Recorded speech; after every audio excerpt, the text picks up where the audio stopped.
اس کی وجہ یہ ہوتی ہے کہ ایموشنل ایجوکیشن نہیں ہے. آج سے 25 سال پہلے ایموشنل ایجوکیشن کا لفظ ایجاد نہیں ہوا تھا. جیسے کمپیوٹر لٹریسی آپ نے سنا ہوگا, کچھ پچھلے 40 سال سے کمپیوٹر لٹریٹ ہونا, اسی طرح ایموشنلی لٹریٹ ہونا 25 سال سے پہلے کسی کو پتہ نہیں تھا, کسی کتاب میں نہیں لکھا تھا کہ ایموشنل لٹریسی بھی کوئی چیز ہوتی ہے. لٹریسی سمجھتے ہیں آپ؟ تعلیم, آگاہی. اور ایموشنل لٹریسی ابھی بھی گھروں میں نہیں ہے. اگر کوئی کسی کو ڈپریشن ہو اور وہ باتیں کرے, اس قسم کی مایوسی کی باتیں کرے, تو لوگ کہتے ہیں کہ یہ ناشکر ہے.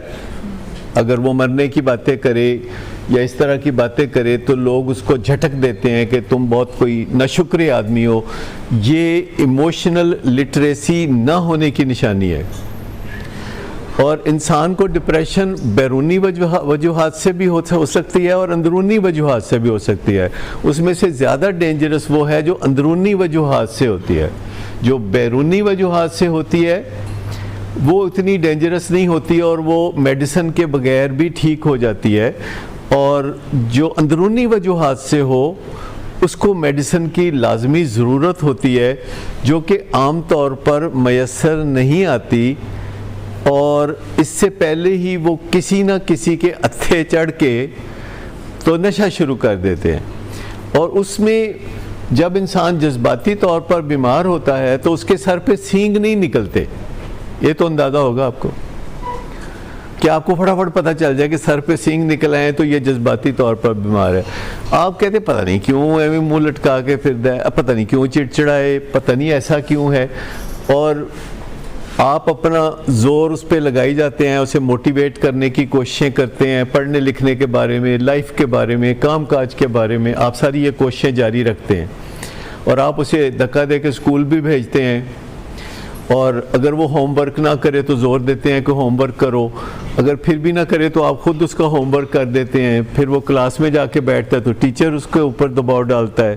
لیکن وہ جو جذباتی بیماری ہے اس کی, وہ پھر آخر کار کوئی پہچانتا ہے جو اس جگہ سے گزرا ہوا ہے, اس تکلیف سے گزرا ہوا ہے, اور کلاسوں سے بھاگتا ہے اور اسکول سے بھی بھاگتا ہے, تو پھر آخر کار وہ اس کا دامن پکڑ لیتا ہے جا کے کہ تم میرے گرو ہو تو تم مجھے سکھاؤ.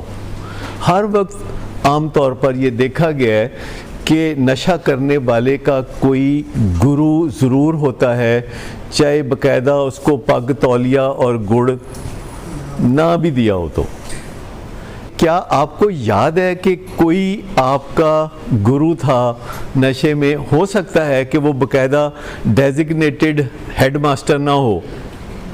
کوئی یاد, کسی کو یاد ہے؟ جی کوئی تھا ادھر, کوئی تھا, کوئی ذہن میں چہرہ آتا ہے کہ جو کسی نہ کسی طریقے سے رہنمائی کرتا ہے, اگر اسے رہنمائی کہا جا سکے, کہ تم اس طرح نشہ کرو. حتیٰ کہ گریڈ 22 کا افسر جو ہے وہ گریڈ 18 کے افسر کی رہنمائی کرتا ہے کہ تمہیں شراب پینی چاہیے, تمہارا حق بنتا ہے, تم بڑے افسر ہو پاکستان کے. تو کوئی نہ کوئی جو بڑی پوزیشن میں ہوتا ہے, جب وہ کسی کو دعوت دیتا ہے, وہ دعوت رد کرنا کئی دفعہ مشکل ہوتا ہے. آپ زیادہ تر لوگوں کی دعوت رد نہیں کر سکتے, کچھ لوگوں کی دعوت آپ رد کر سکتے ہیں. عام زندگی میں بھی جب نئے کوئی سمدھی بنے ہوں تو ان کی دعوت رد ہوتی نہیں. ہمارے ڈائبیٹکس انسٹیٹیوٹ میں کہتے ہیں کہ میرے سمدھی نے کہا تھا لڈو کھا لو تو وہ نال میری شوگر ود گئی ہے. ڈاکٹر صاحب شوگر کیوں ود گئی ہے؟ تو آپ کو سمجھ میں آتا ہے کہ بیماری بالکل نہیں دیکھتی کہ سمدھی نے کہا ہے یا گریڈ 22 کے افسر نے کہا ہے یا کس نے کہا ہے. اگر آپ نے کسی کا کہا مان لیا ہے تو اس کے نتائج نہیں ویسے آئیں گے. تو گرو کوئی ہوتا ہے, اور اگر نشہ کرنے کے لیے گرو ہوتا ہے تو نشہ چھوڑنے کے لیے بھی کوئی گرو ہوتا ہے, اور آپ کو وہ کوئی نہ کوئی پکڑنا پڑتا ہے جو آپ کے ساتھ ایک رشتہ بنا لے, جسے سپانسر کہتے ہیں. وہ آپ کا کاؤنسلر ہو سکتا ہے, وہ کوئی بندہ ہو سکتا ہے جس نے پہلے نشہ چھوڑا تھا, وہ آپ کے گھر کا کوئی فرد ہو سکتا ہے جو اچھی زندگی گزار رہا ہو، جو ڈسپلنڈ ہو، جو ان باتوں کو سمجھتا ہو۔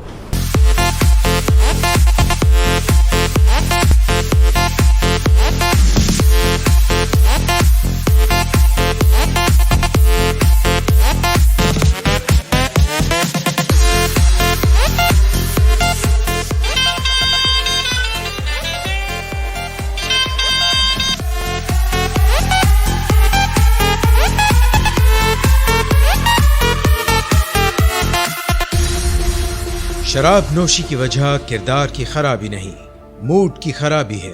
شراب نوشی کبھی بھی نشے کی بیماری میں بدل سکتی ہے۔ نشے کی بیماری ہر سٹیج پر قابل علاج ہے۔ مدد حاصل کیجیے کیونکہ وہ ایسا نہیں کرے گا۔ ولنگ ویز سے مدد حاصل کیجیے، کہیں سے بھی مدد حاصل کیجیے، لیکن فوری مدد حاصل کیجیے۔ جس معجزے کے انتظار میں آپ نے بہت دیر کر دی، اب وہ دستک دے رہا ہے۔